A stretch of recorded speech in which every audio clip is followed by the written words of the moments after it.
Good morning to all of you. I'm Sandeep Kumar from Chanakya College of Education, Betia. My dear student, आज की जो ये कक्षा है डिलेट सेकेंड ईयर वालों के लिए है, जो हो जाता है S4 स्वयं की समझ, जिसके अंतर्गत हम लोग इकाई 2 देख रहे हैं। इकाई 2 में एक आपका क्वेश्चन आ जाती है, बच्चों में आत्म का विकास किस प्रकार होता है। तो माय डियर स्टूडेंट, चलिए हम लोग देखते हैं बच्चों में आत्म का विकास। तो यहाँ पर कहता है नवजात शिशु जैसे जैसे विकसित होता है, यानी एक छोटा सा बच्चा जैसे जैसे बड़ा होता है वैसे वैसे उसमें आत्म यानी स्व के प्रति विचार, भाव एवं धारणाएं भी विकसित हो जाती है। यानी कि जैसे जैसे उसमें वृद्धि होती है उसमें आत्म का विकास होता होता चला जाता है। आधुनिक शोधों के अनुसार नवजात शिशु भी स्वयं तथा समीपी परिवेश के अंतर अनुभूत कर लेता है। जैसे किसी अन्य बच्चे के क्रदंत यानी क्रेइंग से घबरा कर वे भी रोने लगते हैं, अर्थात वे उससे असहज अनुभव करते हैं।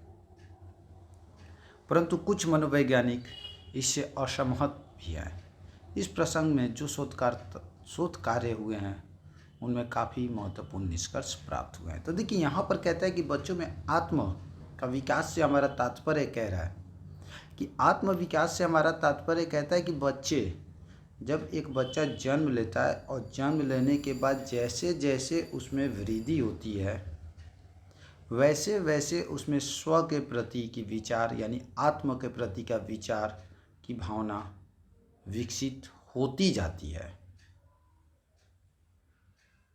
इसके अंतर्गत कुछ शोधकर्ता भी हैं जिन्होंने बहुत सारे रिसर्च किए हैं और रिसर्च करने के बाद उन्होंने कुछ निष्कर्ष को प्राप्त किया है, जो कि आपका वो इस प्रकार से पहला कहता है शैशवावस्था में आत्म विभेदन। इसके अंतर्गत माय डियर स्टूडेंट ये कहता है कि अधिकांश शोधकर्ताओं का मत है कि शिशुओं में आत्म के प्रारंभिक लक्षण यानी स्व की प्रारंभिक लक्षण 2 या 3 माह के बीच दिखाई पड़ने लगता है। लगभग 2 माह में शिशु यानी एक बच्चा प्रतिवर्त व्यवहार एवं आनंदी हाव भाव करने लगता है। वे अपने हाथ पांव चलाने लगते हैं एवं भाव भंगिमाएं भी प्रदर्शित करते हैं। वे यह समझने लगते हैं कि उनके अमुक व्यवहार से लोग प्रसन्न हो रहे हैं, हंस रहे हैं या मुस्कुरा रहे हैं। वह ऐसे सुखद व्यवहारों की पुनरावृत्ति भी करता है। इसे मनोवैज्ञानिकों ने व्यक्तिगत अभिकरण का नाम दिया है, अर्थात वे समझने लगते हैं कि उनके कारण ऐसा हुआ है, लोग हंस पड़ते हैं। तो पहला कहता है शैशव अवस्था में आत्म विभेदन, यानी कि इसके अंतर्गत अगर हम लोग शॉर्ट वे में बताते हैं तो जब बच्चा 2 या 3 माह का होता है तो उसमें अपना हाव भाव वो प्रदर्शित करने लगता है। 2 माह के अंतर्गत जब होता है बच्चा तो क्या करता है, हाथ पैर चलाने लगता है, कभी खुश होता है। तो इस प्रकार के जब हम लोग देखते हैं तो क्या लगता है, जब वो हंसता है तो उस बच्चे को फील होता है कि हम लोग भी उसको देखकर क्या होते हैं, खुश होते हैं। और उस समय वह अपने यानी कि उसमें जो वो क्रिया करता है वह एक स्व की अवधारणा की क्रिया है, यानी आत्म का। तो ये हो जाता है शैशव अवस्था में आत्म विभेदन। दूसरा कहता है शैशव अवस्था में आत्म अभिज्ञान, यानी कि कहता है कि अब आगे कहता है कि जैसे ही बच्चों में यह भावना आने लगती है कि वे कुछ हैं, लोगों को प्रभावित कर सकते हैं, उनमें आत्म संप्रत्यय का विकास हो जाता है। जैसे कैसे होता है, जैसे कहता है कि यदि उनके सामने कोई चित्र या फोटो प्रस्तुत किया जाए तो उस पर ध्यान देने की स्थिति में होते हैं। लगभग 5 माह की आयु में उनके चेहरे यानी फेस को परिचित चेहरा मानने की क्षमता दिखाई पड़ने लगता है। वे स्वयं एवं अन्य शिशुओं के चेहरों में अंतर प्रत्यक्षित करना आरंभ कर देते हैं। दूसरा निष्कर्ष निकलता है शैशवावस्था में आत्म अभिज्ञान। तीसरा कहता है दर्पण प्रतिमा, जिसको हम लोग कहते हैं मिरर इमेज। यानी इसके अंतर्गत कहता है कि यदि बच्चे बार बार दर्पण के सामने आते हैं या उन्हें उनका चेहरा दर्पण में दिखाई पड़ता है तो वे उसे पहचान लेते हैं, और यही पहचान को क्या कहते हैं, दर्पण प्रतिमा कहा जाता है। यदि उसके साथ और भी चेहरे दिखाई पड़ते हैं तो अपने चेहरे पर अधिक ध्यान केंद्रित करते हुए तथा बहुत वो खुश होते हैं। लगभग 9 माह की आयु में वे प्रौढ़ को अपना खेल यानी सहयोगी भी समझना आरंभ कर देते हैं।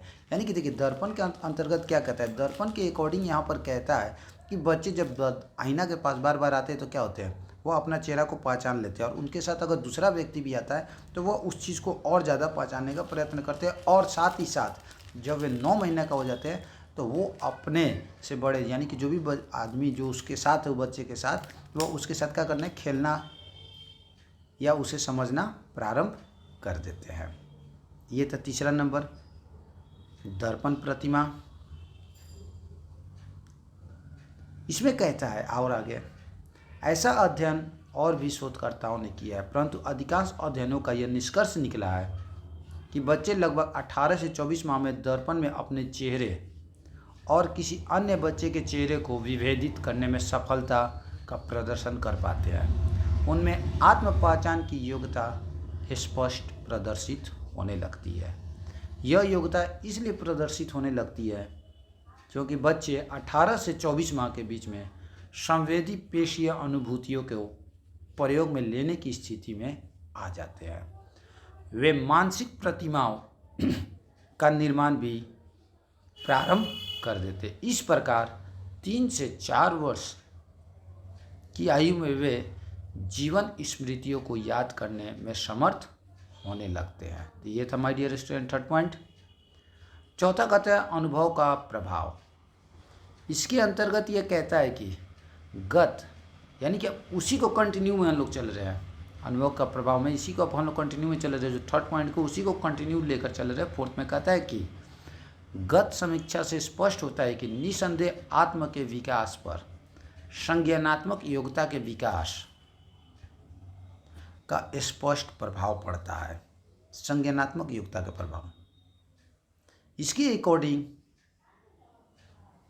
ये आगे कहता है कि परंतु यह भी सत्य है कि इसमें सामाजिक अनुभव की भी महत्वपूर्ण भूमिका होती है।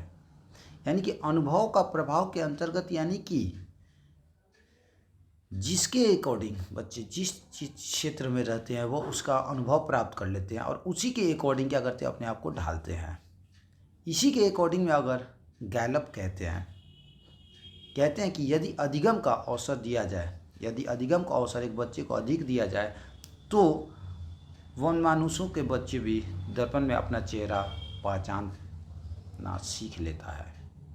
यह भी देखा गया है कि बच्चे जिनमें सुरक्षा की भावना यानी फीलिंग ऑफ सिक्योरिटी कहता है कि अधिक होती है, उनमें